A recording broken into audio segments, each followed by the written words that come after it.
Out of all the quests in OSRS, the ones I love the most are the ones that actually explain the world around the player. The Mauritania quests in particular come to mind with their explanations for the Barrows brothers, the River Salve, and the control of the country by the vampires. Sure, it is a game and it is just arbitrary, but it made the game feel like it was an actual world. So much of Old School's world feels like this melting pot of outdated jokes and references and forgotten mechanics, and it's led me to wonder, why is nothing ever explained?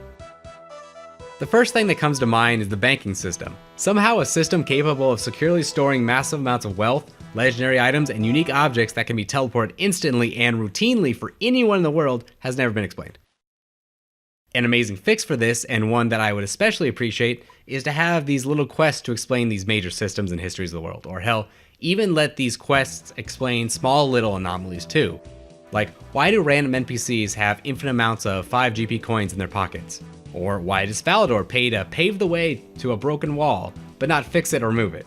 Why is Lumbridge the spawn point? I'm not saying that OSRS needs to strive for a deep lore or an expansive explanation to every item, but it currently feels so completely arbitrary past major releases of content like Mauritania or Zaya, and I have to wonder why. OSRS is the type of game that can merge the story and the game mechanics in fun ways. It doesn't have to sacrifice humor and jokes for the sake of canon, or the other way around. Today though, it seems to do neither, with explanations self-aware of the game being shoved into temporary holiday events, and the average lore being hardly accessible but easily forgettable to the average player.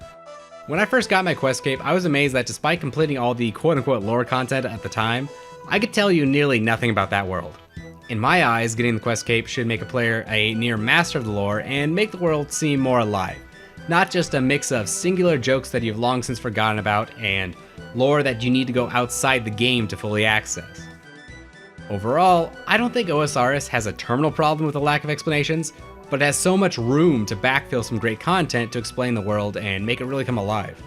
I feel confident this can happen if the players can give enough support for these projects, and based off a backstory of Zaya and the development team and company, I think they are more than capable of some really great stuff if they can back the resources behind it. Hey, I'm Grant. I make these little discussion videos on OSRS every Saturday in my spare time with the views of a more casual player. A like and a subscribe goes a long way to help these keep coming out, and you can contact me in-game under the same name if you ever want to chat or lend any advice. Hope to see you around the channel, and I'll be back again next Saturday.